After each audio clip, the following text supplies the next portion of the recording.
तुलसीदास जी कहते हैं पुरुष सोई जो पुरीश सम छाड़ भजे संसार। और मैंने कहा ना, जिस दिन गुरु की कृपा से, जिस दिन सत्संग की कृपा से, जिस दिन संत के शब्द की कृपा से आपको इसकी असारता का बोध हुआ, ना आप लगोगे ना कोई आपको लगा पाएगा। अभी तो दो ही कारण हम देते हैं संसार में लगने का। पहला तो हमारी इच्छा थी और दूसरा हम तो नहीं चाहते थे, किसी के कहने पर करना पड़ा। अभी तो यही दो कारण है सबके पास। पूछो क्यों किया? पहला कारण तो यही, भाई हम ही करना चाहते थे इसलिए किया। और दूसरा कारण नहीं, हम तो नहीं चाहते थे, घर के लोग चाहते थे, हम तो नहीं चाहते थे, परिवार के लोग चाहते थे। यहां आ गए तो हम तो नहीं चाहते थे, हमारे भगत लोग चाहते थे, हमारे शिष्य लोग चाहते थे, हम तो नहीं चाहते थे। तो अभी तो दो ही कारण है। पर जब इसकी असारता का बोध हो जाता है, तब ना तो आप लगते हो, ना कोई आपको लगा सकता है। कोई लगा भी नहीं सकता आपको। इसलिए उस दिन मैंने कहा था ना, बच्चों से, बच्चे प्रश्न करते हैं, हमारी तो विवाह करने की इच्छा नहीं है पर माता पिता चाहते हैं। अरे माता पिता की इच्छा थी डॉक्टर इंजीनियर बनो, वो तो तुम नहीं बने।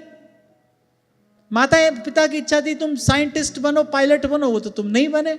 अब ये बात माता पिता के मत्थे क्यों डाल रहे हो? तुम्हारी इच्छा है, इससे भागो मत। और आज जहां से चर्चा आरंभ हुई, अगर आपको यह भी पता नहीं है आप कहां खड़े हो, और ऐसे ही किसी को देखकर आपने नाचना कूदना आरंभ कर दिया, दौड़ना आरंभ कर दिया, आपका गिरना तय है, निश्चित। इस मार्ग पर प्रत्येक व्यक्ति अपनी सामर्थ्य से, अपनी योग्यता से विचार पूर्वक आगे बढ़े, तभी उसको सफलता मिलती है। देखा देखी भक्ति को व्यास न होई निवाह।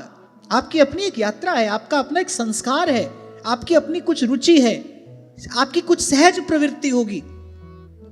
कहीं आपका मन सहज जाता होगा, आपकी कुछ सहज प्रवृत्ति होगी, उसको देखकर, भालकर, विचार कर ही एक पग आगे बढ़ाया जाता है।